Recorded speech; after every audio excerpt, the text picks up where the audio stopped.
आता सर्वांसाठीच एक आनंदाची बातमी आहे। भारतात मान्सूनची वाटचाल होण्यास अनुकूल वातावरण तयार होत आहे।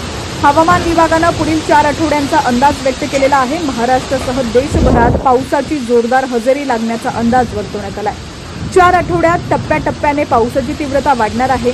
भारतीय हवामान विभागाने पुढील 4 आठवड्यांसाठी पावसाचा अंदाज जाहीर केलेला असून देशातील बहुतांश भागात पावसाची तीव्रता हळूहळू वाढण्याची शक्यता व्यक्त करण्यात आली आहे। विशेषतः पश्चिम किनारपट्टीवर पहिल्या आठवड्यापासून पावसाची सक्रियता वाढत जाऊन ती पुढील आठवड्यात उत्तरेकडे सरकणार असल्याचे संकेत आहेत।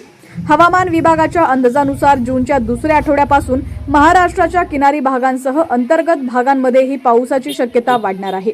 तसंच दक्षिण मध्य भारत, पूर्व किनारपट्टी, ईशान्य भारत आणि पश्चिम बंगाल परिसरातही पावसाची चांगली नोंद होण्याची शक्यता आहे। जूनचा पहिला आठवडा केरळ, किनारी कर्नाटक, अरबी समुद्र परिसर आणि ईशान्य भारतात सरासरीपेक्षा जास्त पावसाचा अंदाज आहे।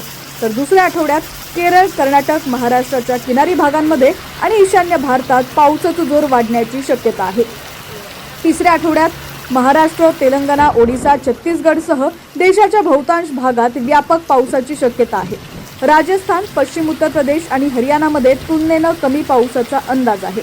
चौथ्या आठवड्यात महाराष्ट्रात सरासरीपेक्षा जास्त पावसाची शक्यता असून मध्य प्रदेश, तेलंगणा, छत्तीसगड आणि लगतच्या भागातही पावसाची चांगली स्थिती राहणार आहे।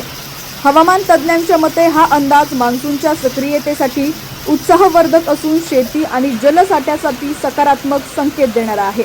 महाराष्ट्रातील अंतर्गत भागांनाही दुसऱ्या आठवड्यानंतर दिलासा मिळण्याची शक्यता व्यक्त करण्यात आलेली आहे। राज्यातील तुमचा जिल्हा कोणता आणि तुमच्या जिल्ह्यात सुद्धा हवामानाची काय स्थिती आहे, पावसाची काय स्थिती आहे ती सुद्धा आम्हाला कमेंटच्या माध्यमातून नक्की कळवा। पाहत रहा HPN मराठी न्यूज।